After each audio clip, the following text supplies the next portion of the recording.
Hey there, YouTube. How's it going? Nerdy Narwhal here, and I'm back again today to do some more reading, specifically from WHD Rouse's Gods, Heroes, and Men of Ancient Greece. And today we're going to be finishing up the story of Theseus that we've been reading. This is the fourth chapter of Theseus as told by WHD Rouse, and it is titled Daedalus and Icaros and the End of Theseus. So this is a quick one. You'll remember in the last time that we read, we did the very popular story, Theseus and the Minotaur, the part of the story that most people have heard recounted in some way or another.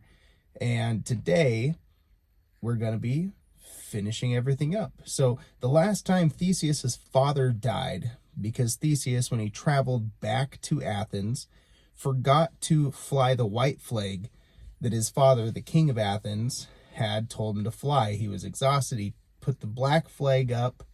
Instead, his father saw the ship coming back and died of a broken heart. At least that's what WHD Rouse purports happened. So let's see what's going on with Theseus and wrap that story up. You wonder perhaps what was happening in Crete. Minos was in a great fury when he heard how his Minotaur was dead and the prisoners escaped.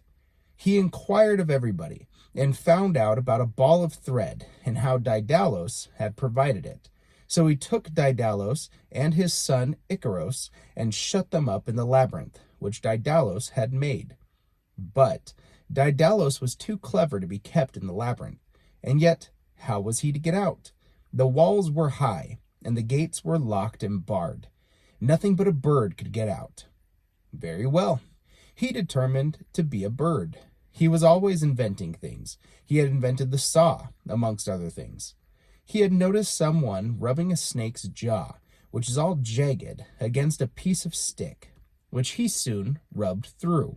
And the idea came to him that he might make a metal tool like the snake's jaw, with teeth, which cuts easily through wood, when it might take a long time to chop it with an axe. So there was nothing strange when he asked for his tools and his materials. Minos thought he might as well make something useful instead of wasting his time. It seemed likely to be something quite new, as he kept asking for wax and reeds and eagle's feathers. What do you think Daedalus was making? Wings. He fitted the feathers in proper order along a frame and fixed them with wax, just as you make the panspipes. Before long, he had a fine large pair of wings ready to fit on his arms and shoulders, and a smaller pair for Icaros. He tried them and flapped about, and after a little practice, he found he could fly almost as well as a bird. Then he taught Icaros, but he warned him to be careful. As we fly over the sea, he said, do not fly too low, or you will be drenched by the spray, and the wings will be clogged. And do not fly too high, for if you go near the sun, he will melt you. Icaros promised everything, and then, boy-like, he forgot all about it. So one fine day, the people of Crete were astonished to see two birds rise from the labyrinth. Huge creatures, bigger than any bird they had seen in their lives before. Then they looked harder and saw it was Daedalus and his son flapping away for dear life. They told Minos the news, and great was his rage, but he could do nothing. Away they flew farther and farther until they were only dots in the sky, and at last they were seen no more. Icaros was delighted. He flew steadily at first, but when they had got clear out of sight of the haven, he became excited and dived about like a real eagle. Down he went almost into the sea, up higher again into the air. Take care, my boy, cried his father again and again. But the boy took no notice. Higher and higher he went, until he came too close to the sun, and the sun melted the wax, and the feathers fell out of his wings, and he dropped into the sea like a stone. The part where he fell is still called the Icarian Sea.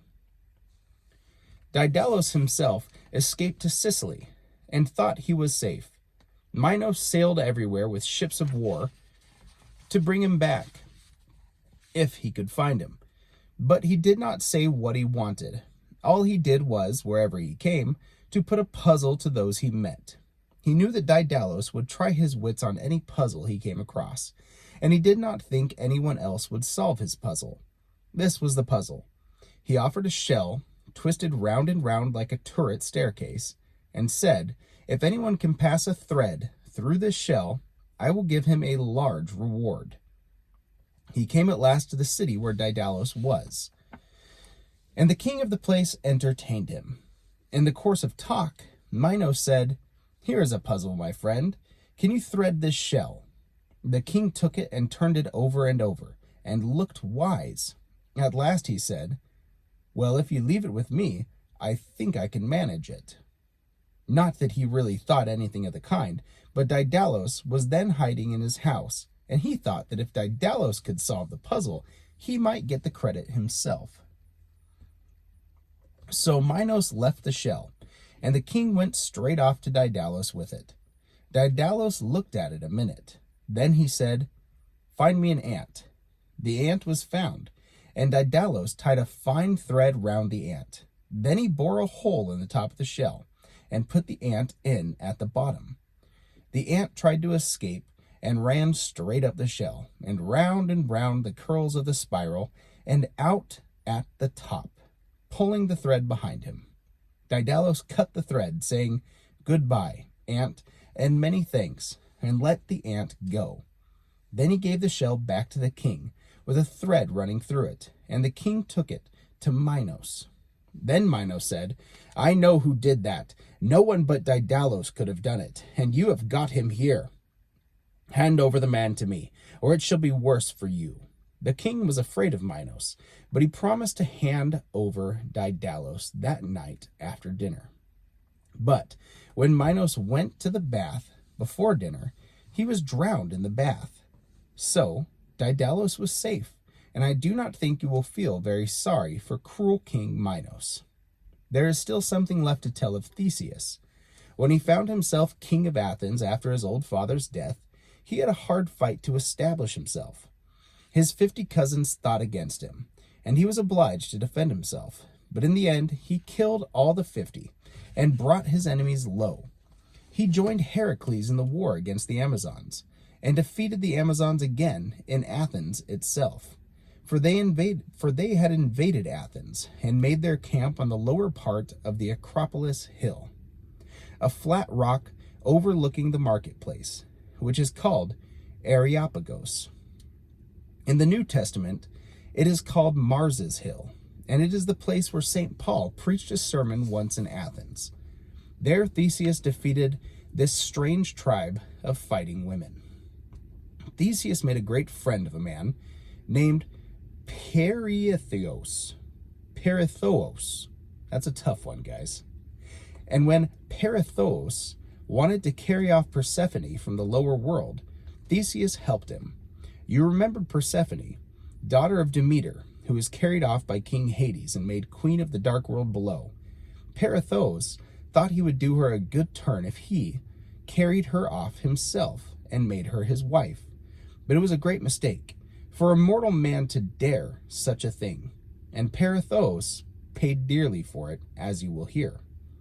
Theseus and Perithous got down safely to Tartarus, but Hades outwitted them. He received them kindly and bade them be seated, but he made them seat themselves in the chair of forgetfulness, cut out of the rock. As they sat down, they forgot all the past, and the arms and sides of the chair grew around them, so that they became part of the rock. There sat Perithous, and there he must sit forever. There also would Theseus have sat forever. But after a long time, Heracles came down and brought him away.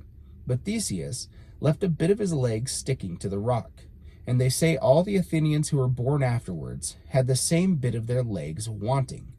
But I have not noticed that in the Athenians I have seen. When Theseus returned to Athens, he did great things for his city. It was only a small place, and the people lived all over the country in villages. But Theseus collected them together into the city of Athens, and fortified it, and made it strong. Thus they could till their farms while there was peace. But when war came, they gathered together into the city to defend themselves. And he appears now and then in the Greek stories, a great king and lawgiver, a friend of those who were in trouble, and one who did good to mankind, like his friend and comrade Heracles. And there we will leave him. The end. That concludes the story of Theseus. I thought it was fun at the end there that we got a bit of a crossover with Heracles or Hercules. As we read throughout the entire story, Theseus is a hero. He's one of the great heroes of ancient Greece, and he was compared a whole lot to Hercules, especially in the earlier chapters when they were talking about how Hercules is this big, brawny guy, and Theseus is pretty well fit himself, but prefers to conquer challenges with his doodle instead of just his sheer overwhelming strength like Hercules does. They're both excellent heroes. Maybe I should read some more stories of Heracles. But I thought it was fun to dive into Theseus for a while. If you guys have any suggestions of what specifically you might want me to read next, feel free to let me know, and I'll give that a consideration. Otherwise, I'll be back again soon with some more stories. Maybe we'll take a little break from WHD Rouse and ancient Greece in general and hop into something else, maybe some Native American folklore, or maybe some more Japanese stories. Haven't decided yet. Anyways, you guys, stay happy, stay healthy, and keep on reading. Nerdy Narwhal, out.